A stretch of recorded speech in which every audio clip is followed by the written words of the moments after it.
구약성경 창세기 28장 10절로 22절에 있는 말씀 우리 함께 같이 읽도록 하겠습니다. 시작. 야곱이 브엘세바에서 떠나 하란으로 향하여 가더니 한 곳에 이르러는 해가 진지라. 거기서 유숙하려고 그곳에 한 돌을 가져다가 베개로 삼고 거기 누워 자더니 꿈에 본적 사닥다리가 땅 위에 서 있는데 그 꼭대기가 하늘에 닿았고 또 본적 하나님의 사자들이 그 위에서 오르락 내리락 하고 또 본적 여호와께서 그 위에 서서 이르시되 나는 여호와니 너의 조부 아브라함의 하나님이요 이삭의 하나님이라.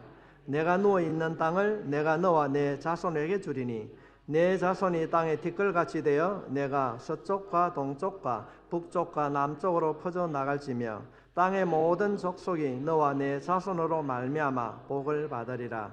내가 너와 함께 있어 내가 어디로 가든지 너를 지키며 너를 이끌어 이 땅으로 돌아오게 할지라. 내가 네게 허락한 것을 다 이루기까지 너를 떠나지 아니하리라 하신지라. 야곱이 잠이 끼어 이르되 여호와께서 과연 여기 계시거늘 내가 알지 못하였도다. 이에 두려워하여 이르되 두렵도다. 이곳이여 이것은 다름 아닌 하나님의 집이요 이는 하늘의 문이로다 하고 야곱이 아침에 일찍이 일어나 베개로 삼았던 돌을 가져다가 기둥으로 세우고 그 위에 기름을 붓고 그곳 이름을 베델이라 하였더라. 이 성의 옛 이름은 우루스더라. 야곱이 서운하여 이르되 하나님이 나와 함께 계셔서 내가 이 길을 나를 지키시고 먹을 떡과 입을 옷을 주시어 내가 평안히 아버지 집으로 돌아가게 하시오면 여호와께서 나의 하나님이 되실 것이요 내가 기둥으로 세운 이 돌이 하나님의 집이 될 것이요 하나님께서 내게 주신 모든 것에서 10분의 1을 내가 반드시 하나님께 드리겠나이다 하였더라. 아멘. 하나님 아버지 감사를 드립니다. 오늘 이 시간도 주님 주신 말씀을 통하여 이 시대를 살아가는 우리들에게 하나님의 말씀으로 하나님의 음성으로 주님 듣게 해주심을 감사합니다. 주님 선포되는 말씀을 통하여 이 한 주간도 말씀 안에 승리하며 살아가는 저들이 되게 해 주시옵시고 인도하시고 지켜주시고 다듬어 주시옵소서. 우리의 제목이 하나님이요 우리의 목적이 하나님이요 하나님의 뜻을 이루어 나가는 저들이 될 수 있도록 말씀으로 우리를 다듬어 주시옵소서. 예수님의 이름으로 기도하옵나이다. 우리들이 인생을 살아가면서 피할 수 없는 것이 많이 있지만은 그 중에 하나가 위기입니다. 인생을 살아가면서 위기가 없으면 얼마나 좋겠습니까? 안타깝게도 우리의 삶에는 위기가 항상 존재합니다. 사람마다 차이는 있지만은 인생에 위기가 없는 인생은 아무도 없습니다. 위기가 국가적이거나 개인적이거나 우리의 삶에는 반드시 위기가 찾아옵니다. 지금 우리는 국가적인 위기 앞에 서 있습니다. 국가적인 위기라고 하는 것은 개인이 피해갈 수가 없습니다. 이런 위기 앞에서 믿는 우리들은 어떻게 대처해야 할까요? 어떤 삶을 살아야 되는가? 오늘 본문은 믿음의 조상 가운데에 한 사람의 위기를 우리들에게 보여주시면서 너희도 이렇게 하면은 위기로부터 극복하고 일어날 수 있을 것이다. 이렇게 말씀하고 있습니다. 오늘 본문이 우리들이 소개해주는 믿음의 선진의 이름은 잘 알고 있는 야곱입니다. 야곱은 쌍둥이로 태어났습니다. 동생으로 태어났는데 성경 말씀에 보면은 형의 발 뒤꿈치를 잡고 태어났다. 요즘 말로 하면은 단 몇 초 사이에 형이 되고 아우가 되었습니다. 보통 쌍둥이들이 그렇게 하듯이 살면서 얼마나 이 쌍둥이 동생은 특별히 형에 대하여서 경쟁의식을 가졌을까요?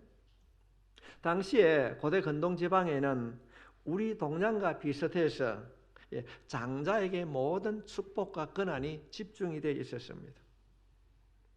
부모의 모든 재산도 권한도 장자에게 흘러가게 됩니다. 단 몇 초 사이 발 뒤꿈치를 잡았는데 그 먼저 태어남과 뒤에 태어남의 시간적 차이는 얼마나 되겠습니까? 성경을 살펴보게 되면은 동생으로 태어난 이 야곱은 형 에서를 인정하지 않습니다. 그래서 늘 경쟁하며 기회를 보고 그렇게 살았습니다. 못마땅하게 형을 그렇게 생각했습니다. 어느 날 아버지 이삭이 나이가 많아서 눈이 잘 보이지 않을 때에 에서를 불러서 이렇게 말씀합니다. 에서야, 내가 이제 나이가 많아서 힘이 없으니까 내가 사냥을 나가서 고기를 잡아서 날 맛있는 음식을 한번 해달라. 내가 너에게 그 맛있는 음식을 먹고 너에게 장자의 축복을 너에게 주겠다. 이 이야기를 바깥에서 듣고 있던 어머니가 리브가가 들었습니다. 우리 성경을 보게 되면 어머니 리브가는 에서보다 야곱을 더 좋아했습니다. 야곱을 불러서 어머니 이야기합니다. 야곱아, 너네 아버지가 너희 형에게 사냥을 해 오면은 맛있는 음식을 먹고 축복을 해준단다. 어떻게 하면 되겠니? 아들과 어머니의 모의가 시작됩니다. 그래서 집에 있는 사냥을 가는 것이 아니라 야곱은 어머니와 함께 집에 있는 염소를 가지고 잡아서 요리를 하게 됩니다. 성도 여러분, 아내가 해주는 음식이 얼마나 맛이 있겠습니까? 아들이 해주는 서글픈 음식보다는 아내가 해주는 음식이 훨씬 맛이 있었을 것입니다. 아버지가 이삭이 들을 때는 목소리도 좀 이상한 것 같습니다. 그래서 믿지 못해서 이리 오너라 만져보자. 그러니까 이 야곱이 염소 털로 아마 깎았을 거예요. 정확한 대답은 없는데 위장을 했습니다. 좀 이상하지만은 만져보고 그렇지만은 이 아버지는 아들에게 축복의 기도를 하게 됩니다. 이후에 사냥에서 돌아온 이 사실을 한 에서가 울분을 참지 못해서 통곡합니다. 그놈이 팥죽 한 그릇에 장자의 면불 뺐더니 또 이런 일들 한단 말인가. 그래서 형 에서가 동생을 죽이려고 합니다. 화가 얼마나 났는지 엄마가 볼 때는 야, 안 되겠다. 야곱아, 형이 화가 나서 너를 죽이려고 하는데 너 잠시 외갓집에 갔다 오너라. 그렇게 얘기하게 됩니다. 그래서 이 야곱은 외가가 있는 밧단 아람으로 가게 됩니다. 이것이 바로 오늘 우리가 읽은 본문의 내용인 것입니다.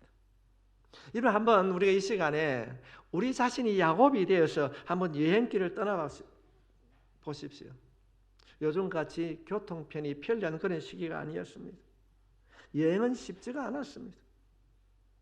한간 여행을 가는 것이 아니라 브엘세바에서 하란에 있는 밧담 아람까지의 거리는 약 800km, 2000일 되는 먼 거리였습니다. 그때 당시에는 나라 안에 치안이 보장되어 있지도 않았습니다. 그 열악한 환경 속에서 이 야곱은 형을 피하여서 도망을 가게 됩니다. 오늘 본문은 성경이 늘 그렇게 하듯이 어림을 우리에게는 아주 간단하게 표현하고 있습니다. 그 내용이 11절 말씀에 한 곳에 이르러는 해가 진지라 거기서 유숙하려고 그곳에 한 돌을 가져다가 베개로 삼고 거기에 누워 자더니, 한 곳이란 말은 지정된 장소가 아닙니다. 800km를 지도도 없이 물어서 가고 있습니다. 어쩌면 얼마나 돌았는지도 모릅니다. 노숙이라고 하는 것은 당연한 일이었을 것입니다.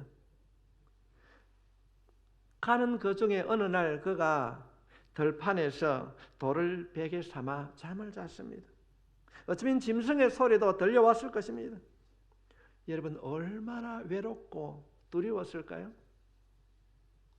저는 개인적으로 생각할 때 이 야곱이 돌을 베개 삼아 잤다고 하는데 그 돌에는 야곱이 흘린 눈물이 있었을 것입니다. 여러분, 인생을 살아가면서 이런 위기를 당해 보셨습니까? 갑자기 모든 사람들로부터 소외된 나의 모습, 사방이 다 막혀서 꼼짝달싹할 수 없는, 숨도 쉴 수 없는 그런 절박한 상황, 내가 원해서가 아니라 어쩔 수 없어서 어딘지 모르게 그냥 떠나고 싶다고 떠났는데 나와보니까 갈 곳이 없습니다. 이것이 지금 야곱이 당하는 위기였습니다. 하루 종일 그가 걸어서 가는 그 가운데에 얼마나 피곤함과 두려움과 불안함 속에 있었을까요? 어쩌면은 실신하듯이 잠이 들었을 것입니다. 그날 밤에 그 피곤한 그 두려움의 밤에 야곱은 꿈을 꾸게 됩니다. 그 내용이 12절로부터 13절에 있는 말씀입니다. 꿈에 본즉 사닥다리가 땅 위에 서 있는데 그 꼭대기가 하늘에 닿았고 또 본즉 하나님의 사자들이 그 위에 오르락 내리락 하고 또 본즉 여호와께서 그 위에 서서 이르시되 나는 여호와니 너의 조부 아브라함의 하나님이요 이삭의 하나님이라. 내가 누워있는 땅을 내가 너와 내 자손에게 주리니. 이 말씀을 자세히 살펴보게 되면 세 단락으로 나누어져 있습니다. 그 구분점이 꿈에 본적 이렇게 나누어져 있습니다.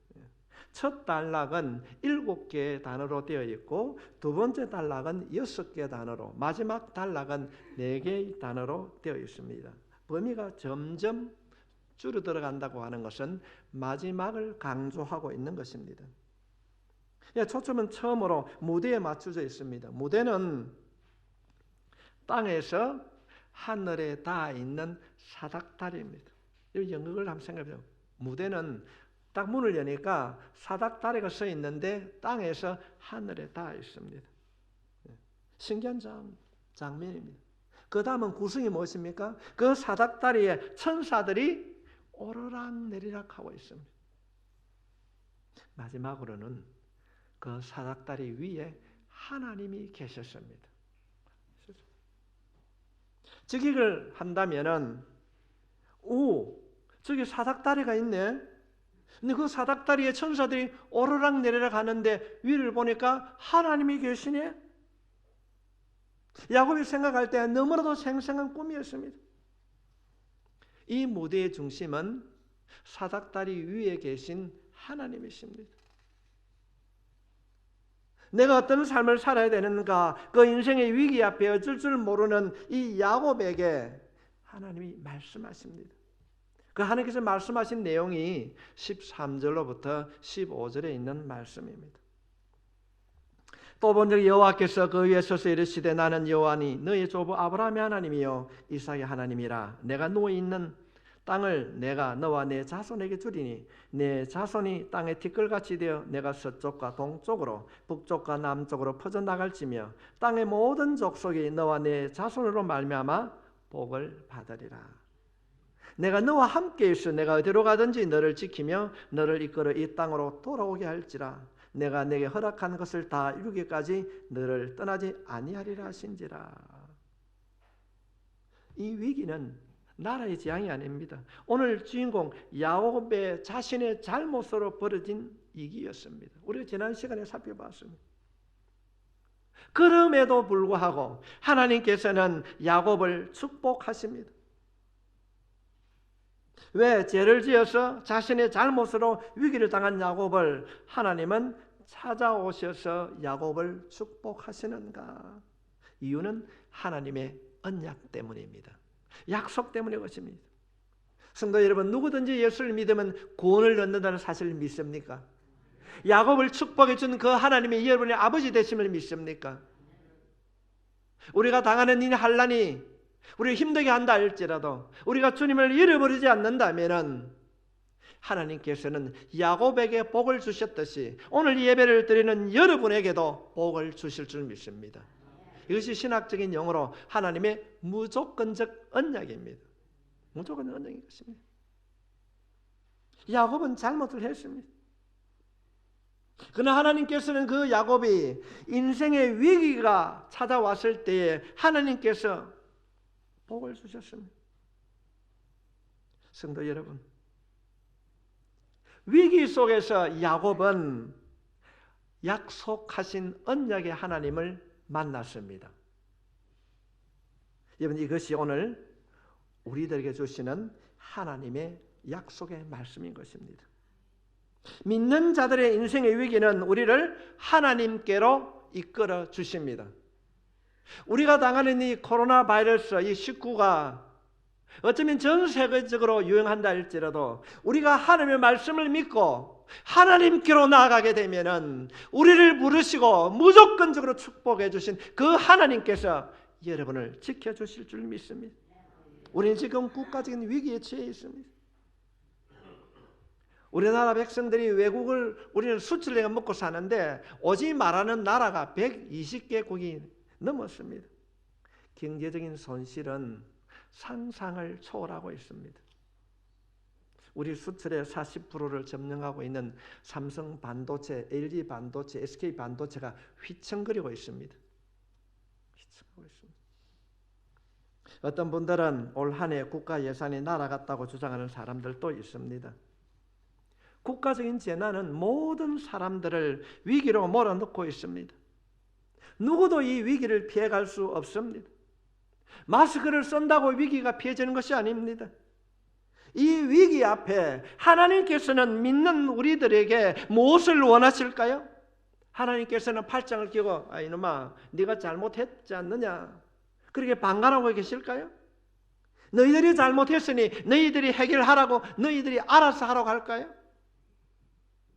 성도 여러분, 위기 속에서도 우리에게 나타나시고 우리를 인도해 주실 줄 믿습니다. 하나님께서는 이 위기를 통해 하나님의 얼굴을 하나님 만나기를 원하시는 것입니다.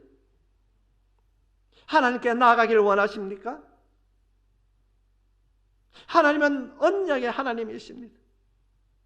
우리의 실수와 잘못에도 이해하시고 축복하시는 하나님, 그 하나님 뵙기를 원합니다. 그 하나님을 만날 수 있기를 바랍니다. 저는 극동교의 모든 성도들이 이 위기 속에서 놀라운 하나님을 만나는 기적의 역사가 있기를 주님의 이름으로 축복합니다. 그럼 우리 이 찬양 한번 들려볼까요? 하나님은 만드시는 분.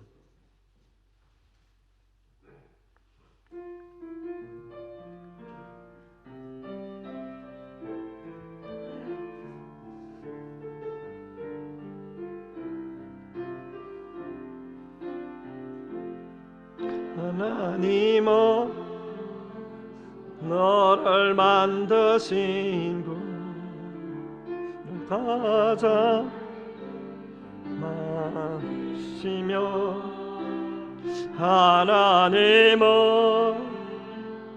너를 만드신 분 너를 가장 깊이 이해하신단다.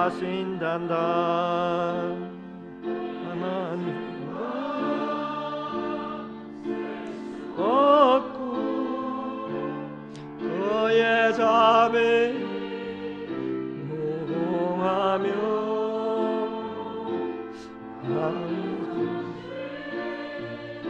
날마다 새롭고 그의 사랑이 없단다. 하나님은 너를 만드시는 분 이 세상 그 무엇 그 누구보다 하나님은 너를 원하시는 분 같이 있고 싶어 하신단다. 하나님은 너를 인도하는 분 광야에서도 폭풍 중에도 하나님은 너를 인도하는 분 초상으로 인도하신단다. 그의 생각 셀 수 없고 그의 자비 무궁하며 그의 생각 날마다 새롭고 그의 사랑이 없다. 여러분, 하나님은 여러분을 지키시는 분 믿습니까? 절대로 포기하지 아니하시고 우리를 지켜주시는 하나님이십니다. 이 하나님을 신뢰하고 믿으면은 어떤 환난이 우리에게 주어진다 할지라도 이기게 될 줄 믿습니다. 하나님의 사랑은 끝이 없고 셀 수가 없습니다. 이 인생의 위기 앞에서 여러분의 발길을 하나님께로 옮길 수 있기를 바랍니다. 우리의 인생의 위기는 우리를 하나님께로 이끄십니다. 이 위기 속에서 하나님을 만나고 하나님의 음성을 듣는 여러분이 되시길 다시 한번 주님의 이름으로 축복합니다. 두 번째로, 인생의 위기는 우리를 예배의 자리로 이끕니다. 야곱은 잠에서 깨어나 그곳에 하나님이 계심을 깨달았습니다. 그는 평범한 곳이 거룩한 곳이 될 수 있음을 그날 깨닫게 되었습니다. 그래서 그는 외칩니다. 16절에 있는 말씀입니다. 야곱이 잠이 깨어 이르되 여호와께서 과연 여기 계시거늘 내가 알지 못하였도다. 엄청난 깨달음이었습니다.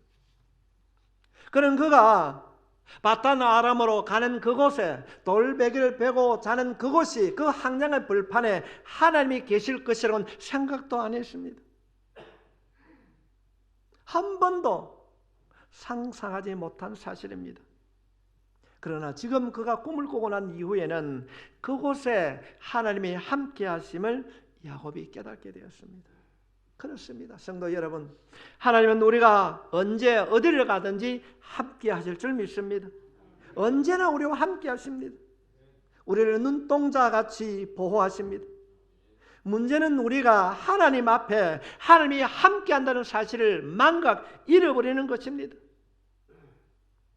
야곱이 그곳에서 자신과 함께하는 그 하나님을 깨닫고 난 이후에 이런 고백을 하고 있습니다. 그것이 17절에 있는 고백입니다.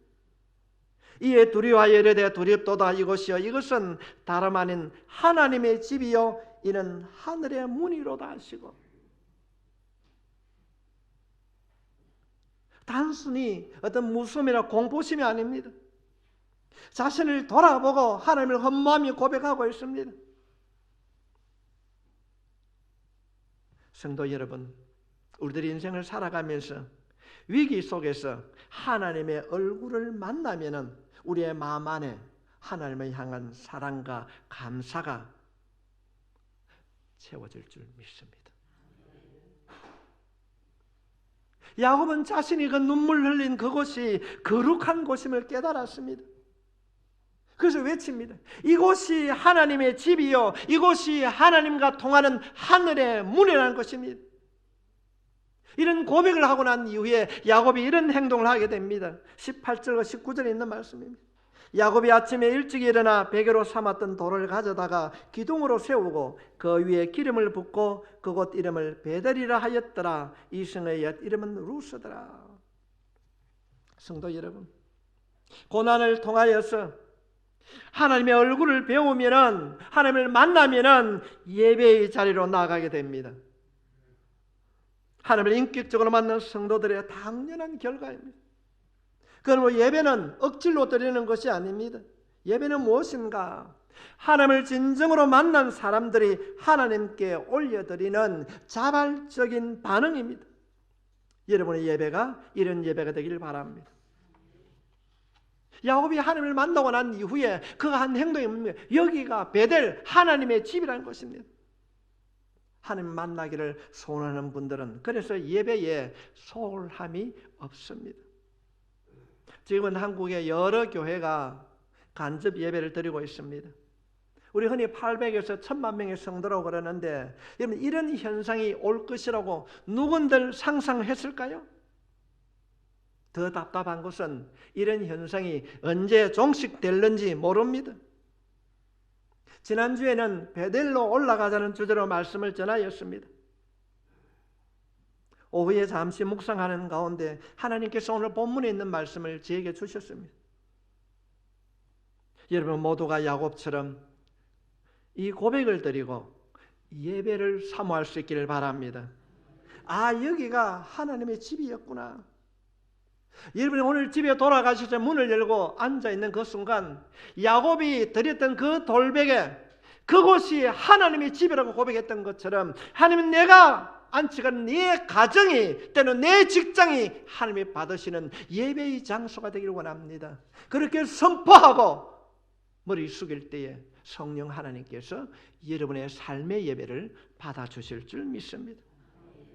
우리가 전 환경이 아무리 어려워도, 우리가 머무는 장소가 아무리 열악해도, 우리가 그곳에서 거룩하신 하나님을 배울 수, 하나님을 만날 수 있다면 우리는 이런 고백을 드리게 될 줄 믿습니다.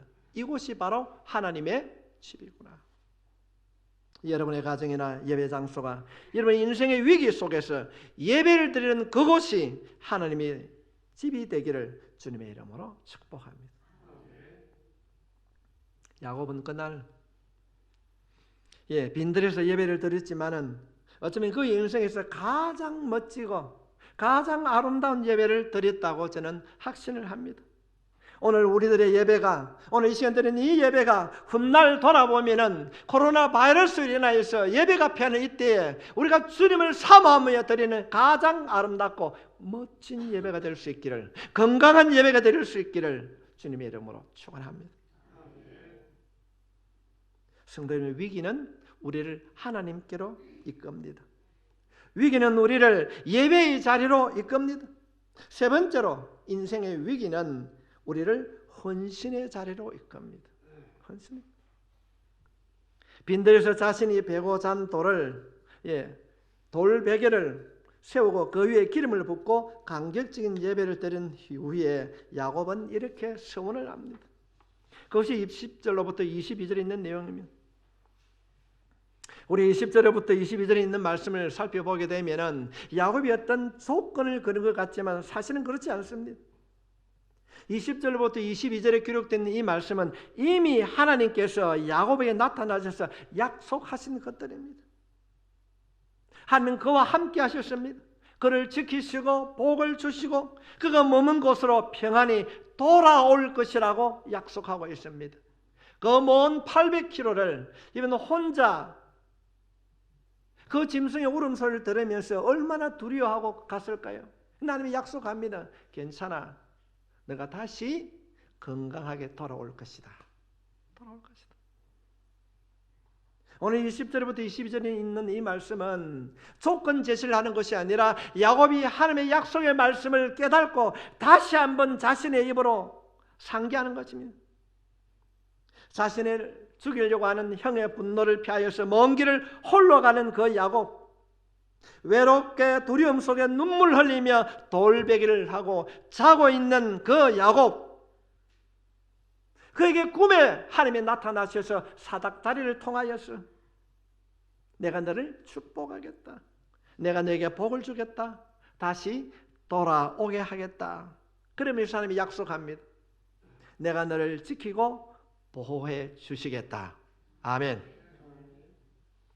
이 사실을 깨달은 야곱은 자신의 입으로 다시 한번 되풀이하는 것입니다. 오늘 본문에서 야곱의 요점 무엇인가? 21절로 22절에 있는 말씀입니다. 우리 함께 다시 같이 읽겠습니다. 시작. 내가 평안히 아버지 집으로 돌아가게 하옵소서. 여호와께서 나의 하나님이 되실 것이요 내가 기둥으로 세운 이 돌이 하나님의 집이 될 것이요 하나님께서 내게 주신 모든 것에서 10분의 1을 내가 반드시 하나님께 드리겠나이다 하였더라. 오늘 말씀해 보면 중요한 신학적인 다짐이 나옵니다. 여호와 하나님이 내 하나님이 될 것이다. 내가 예배자가 될 것이다. 그리고 모든 헌신의 결론이 되는 물질의 헌신을 드리겠습니다. 이렇게 고백하고 있습니다. 성도 여러분, 우리는 인생의 위기가 찾아왔을 때 어떻게 해야 됩니까? 불평하고 원망해야 합니까? 모든 것을 포기하고 주저앉고 낙심해야 합니까? 우리는 위기 속에서 여호와께 돌아가야 합니다. 위기 속에서 그동안 자신이 얼마나 세상으로 나갔는지 깨닫고 하나님께로 발길을 돌려야 됩니다. 그리고 헌신의 자리로 나아가야 하는 것입니다. 세상을 위하여 살았던 삶을 돌이켜 이제는 생명의 주 예수 그리스도 앞에 우리는 헌신하며 나아가야 될 줄 믿습니다. 이 위기가 왜 왔는지 모릅니다. 그러나 저는 이 위기를 지나면서 몇 가지가 눈에 보입니다. 하나님은 이 위기를 통하여서 우리의 힘으로는 불가능해 보이던 신천지의 실체를 드러내게 해주셨습니다. 그런가 하면은 외출을 제한하게 됩니다. 교회 회집을 못하게 행정적으로 말을 하게 됩니다. 가정이 얼마나 중요한가를 깨닫게 해주셨습니다. 성도 여러분, 교회에서 공예배를 드리지 말라고 했을 때 여러분 마음은 어떻습니까? 교회의 중요성, 예배의 거룩성을 깨닫게 되었습니까? 성도에게 우연한 위기는 없습니다. 비록 그것이 자신의 잘못으로 인한 위기라도 하나님께서는 이 위기를 통하여서 믿음의 자녀들을 축복의 자리로 이끌어 주실 것입니다. 그러면 우리는 이 위기를 통하여서 하나님을 찾고 만납시다. 예배의 자리로 나아갑시다. 그리고 세상에서 돌이켜 헌신의 자리로 돌아가는 여러분이 되시길 주님의 이름으로 축복합니다. 기도드리겠습니다.